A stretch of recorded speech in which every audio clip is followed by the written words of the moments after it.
நம்ம ஃபுட்டிங் இறக்கி பில்லர் இறக்கி தர மட்டத்தில் இந்த ஒரு லைன் நம்ம ஆஸ் பண்ணுவோம். நம்ம கிரேட் பீம் போடுறப்ப ஒரு கல் வந்து கீழே இருக்கணும். சில பேர் என்ன பண்ணுவாங்கன்னா அந்த தர லெவலுக்கு மேலேயே வந்து லைன் ஆஸ் பண்ணி பீமை போட்டுருவாங்க. அப்போ என்ன நடக்கும் அப்படின்னாக்க, இந்த பீம் வருது பார்த்தீங்களா, இந்த பீமில் இதில் ராடு எடுத்து இதையும் கையோட போட்டுட்டோமோனா வெடிப்பு அந்த இறங்குறது இந்த இது தன்மை வராது. அதனால தான் பேஸ் மட்டமும் தண்ணி தொட்டி சேஃப்டி டேங்க் இந்த மூணையும் வந்து நம்ம ஃப்ளையா செங்கல்ல மட்டும்தான் நம்ம பண்ணுறோம்.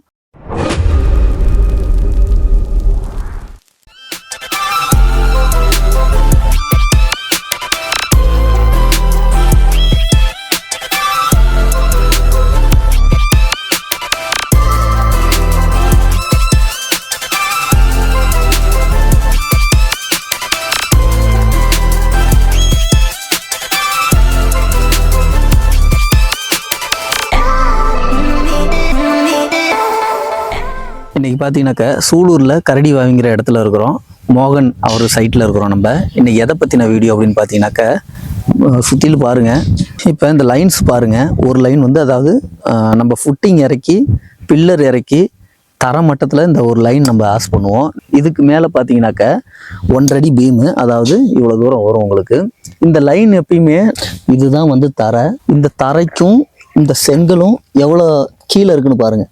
அந்த தர லெவலுக்கு இந்த செங்கல் மட்டம் வந்து இருக்கணும். அப்போனா தான் நாளைக்கு வந்து இந்த இடத்துல பேஸ் மட்டம் கட்டினதுக்கு அப்புறம் பார்த்தீங்கன்னாக்க கிராவல் கொட்டுவோம். கிராவல் கொட்டி தண்ணி ஊற்றி நம்ம கிண்டும் போது அந்த தண்ணி வந்து இந்த வழியாக, அதாவது இந்த தர வழியாக பிதுங்கிக்கிட்டு வெளியே போகாமல் இருக்கிறதுக்கு தான் இந்த ஏற்பாடு நம்ம பண்ணுறோம். அதாவது யார் வந்து வீடு கட்டினாலும் சரிங்க, தர லெவல்ல இருந்து ஒரு கல் வந்து நம்ம கிரேட் பீம் போடுறப்ப ஒரு கல் வந்து கீழே இருக்கணும். சில பேர் என்ன பண்ணுவாங்கன்னா அந்த தர லெவலுக்கு மேலேயே வந்து லைன் ஆஸ் பண்ணி பீமை போட்டுருவாங்க. அப்போ என்ன நடக்கும் அப்படின்னாக்க, தர லெவலுக்கு மேலே வைக்கிறதுனால உள்ளே வந்து பேஸ்மெண்ட் லெவலில் நம்ம கிராவல் கொட்டி பேஸ்மெண்ட்டுக்குள்ளே தண்ணி விடுறப்ப அந்த தண்ணி என்ன ஆகும்னா அந்த தர லெவலும் பிளிந்த் பீமும் ஒரே லெவலில் இருக்கும்போது அந்த தண்ணி விடுறப்ப அந்த தர வழியாக பிடுங்கிட்டு வெளியே வந்துடும். சரிங்களா? அப்படி வந்துச்சுன்னா என்ன ஆகும்னா மண் வந்து லூஸ் ஆகி அந்த சைடில் போயிடும். சரிங்களா? இந்த பக்கம் நம்ம வீடு கட்டிட்டோம். இந்த பக்கம் வந்து நமக்கு பள்ளமாக இருக்குது, தரம் வந்து பள்ளமாக இருக்குது அப்படின்னாக்க, நாளைக்கு மழை பெய்கிறப்ப தண்ணி வந்து நின்றுச்சுன்னா இந்த தண்ணியானது இந்த தர லெவல்லையே இருக்கிறப்ப இந்த தண்ணி உள்ளே போகும். உள்ளே போகிறப்ப என்ன ஆகும்னா தண்ணி உள்ளே ஏற ஏற இந்த தர லெவல், அதாவது உள்ளே இருக்கிற கிராவல் இருக்கு இல்லைங்களா, அது வந்து இந்த தண்ணி வந்து உள்ளே ஏறுறப்ப உள்ளே இருக்கிற கிராவல் வந்து ஈரமாகி அப்படி சரிய ஆரம்பிச்சதுன்னா என்ன ஆகும், நாளைக்கு மேலே டைல்ஸ் கூட்டியிருப்போம், அதெல்லாம் அப்படியே கீழே இறங்க ஆரம்பிச்சிடும்.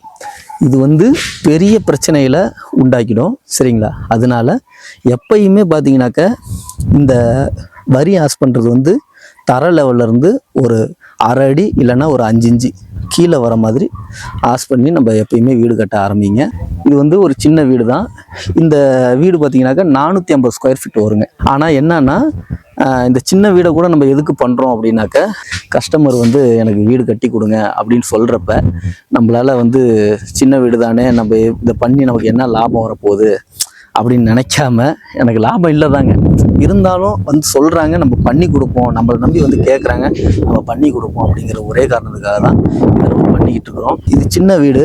இந்த இடத்துல வந்து உங்களுக்கு பெட்ரூம் வரும், இந்த இடத்துல வந்து பார்த்தீங்கன்னாக்கா ஹால் வரும், இந்த இடத்துல பார்த்தீங்கன்னாக்கா கிச்சன் வரும். அதாவது இது வாயு மூலை. இடம் வந்து 15 அடி தான் அப்படிங்கிறதுனால நம்ம கிச்சன் வந்து அக்னி மூலையில் போட முடியாது. அதனால என்ன பண்ணியிருக்கோம்னா அந்த அக்னி மூலையும் குபேர மூலையும் ஒரே, அதாவது மொத்தமே வந்து உங்களுக்கு 12 அடியோ 13 அடியோ தான் கிடைக்கும் உங்களுக்கு உள்கூடு. அப்படிங்கிறப்ப உங்களுக்கு பெட்ரூம் வந்து அந்த குபேர மூலையில் போட்டுட்டு அக்னி மூலையும் குபேர மூலையும் ஒரே இடத்துல வரும். அந்த இடத்துல வந்து பெட்ரூமை போட்டுட்டு அதுக்கப்புறம் ஹாலு, அதுக்கப்புறம் பார்த்தீங்கன்னா இந்த வாயு மூலை கிச்சன் அப்படி போடலாம்னு பிளான் பண்ணி நம்ம பண்ணியிருக்கிறோம். இந்த லைன் பாருங்கள், இந்த இடத்துல 2 லைன் போட்டிருப்போம். இந்த 2 லைன் எதுக்கு அப்படின்னாக்க, இதோட வீடு முடிஞ்சிருச்சுங்க. இப்போ இந்த மார்க்கிங் பண்ணியிருக்கோம் பார்த்தீங்களா, இந்த இடத்துல தான் மெயின் டோர் வரும் உங்களுக்கு. அப்படிங்கிறப்ப இதுக்கு எங்கிட்டு வந்து இது நடபாதை, இதுக்கு அங்கிட்டு வந்து கிச்சன் வரும். அப்போ நடபாதை வரப்ப உங்களுக்கு வந்து பார்த்தீங்கன்னாக்கா இந்த இடம் என்ன வரும்னா, இது வந்து அத்து, இந்த நூல் இருக்கு பாருங்க, இது வந்து அவங்களோட அத்து. அப்படிங்கிறப்ப இந்த இடத்துல வந்து உங்களுக்கு காம்பவுண்டு வரும். இந்த இடத்துல காம்பவுண்டு வரும். அதனால என்னென்னா பக்கத்துலேயே வந்து நம்ம இந்த ஒரு லைனையும் போட்டு ஆஸ் பண்ணிவிட்டு இதில் வந்து 9 இன்ச்சு இந்த லைன்ஸில் பார்த்தீங்கன்னாக்கா 9 இன்ச்சு பீம் வரும். இதையும் கையோடையே போட்டுட்டோம் அப்படின்னாக்கா, அதாவது இந்த பீம் வருது பார்த்தீங்களா, இந்த பீமில் இதில் ராடு எடுத்து இதையும் கையோட போட்டுட்டோம் அப்படின்னாக்கா அதே மாதிரி இந்த பீம் வரும். இந்த பீம் பார்த்தீங்கன்னாக்கா இந்த ராடு வந்து லென்த் ராடு இதுலேயும் ஜாயிண்ட் ஆகும். ஜாயிண்ட் ஆகிறப்ப இந்த பீம் போடுறப்ப நமக்கு வந்து அந்த வெடிப்பு அந்த இறங்குறது இந்த இது தன்மை வராது. அதனால தான் இந்த பீம் போடுறப்ப இந்த பீமையும் சேர்த்து கையோட போட்டுடலாம் அப்படின்ட்டு பிளான் பண்ணி இப்போ போட்டுட்ருக்கோங்க. இந்த லைன்ஸை பாருங்கள், ஒரே துருவாக போட்டிருக்கோம் பாருங்கள். இது வந்து 40 அடி நீளம். இந்த 40 அடி நீளத்தில் இது துருவா போட்டிருக்கோம். இந்த இடத்துல படி, இந்த இடத்துல காம்பவுண்டு வரும். இது காம்பவுண்டுக்கெல்லாம் இப்போயே நாங்கள் வந்து கம்பி வந்து மேலே பீம் போட்டதுக்கப்புறம் எல் டைப்பில் கம்பியை வளைச்சி அதில் வச்சுருவோம். அதுக்கப்புறம் காங்கிரீட் போட்டதுக்கப்புறம் அதை திருப்பி விட்டு மறுபடியும் இந்த இடத்துல ஒரு பீம் வரும். அதுக்கப்புறம் இது பாருங்கள், தண்ணி தட்டி இப்போ பார்த்தீங்கன்னாக்கா இது 5-6 லிட்டர் நம்ம தண்ணி டேங்க் வந்து கட்டியிருக்கிறோம். இப்போ வந்து பிளாஸ்டர் வேலை நடந்துட்டு இருக்குது. லிட்டர் கணக்கு வந்து எப்படி அளக்கலாம் அப்படின்னு நான் சொல்லிடுறேன். அகலம் பார்த்தீங்கன்னாக்கா 5 அடி, நீளம் பார்த்தீங்கன்னாக்கா 6 அடி, ஆழம் பார்த்தீங்கன்னாக்கா 6 அடி. 5 × 6 × 6 இதை பெருக்குனீங்க அப்படின்னாக்கா 180 கன அடி வரும். 180 கன அடியில் இன்ட்டு 28 ஃபார்முலா. அந்த 28 ஃபார்முலா போட்டால் தான் நமக்கு எத்தனை லிட்டருக்கு நம்ம பிளான் பண்ணி கட்டியிருக்கோம் அப்படின்னு உங்களுக்கு அந்த அக்யூரேட்டான ஒரு அளவு தெரியும். உங்களுக்கு கணக்கில் வர்றது பார்த்தீங்கன்னாக்கா 5040 லிட்டர் உங்களுக்கு கணக்கு வருது. சரிங்களா? இந்த தொட்டியோட லிட்டர் கணக்குன்னு பார்த்தீங்கன்னாக்கா 5040 லிட்டருங்க. சரிங்களா? ஃப்ளையாஸில் நம்ம எதுக்கு வந்து தண்ணி தொட்டி பேஸ் மட்டம் கட்டுறோம் அப்படின்ட்டு ஏற்கனவே பழைய வீடியோலாம் இருக்கும், நீங்கள் அதை போய் பாருங்கள்.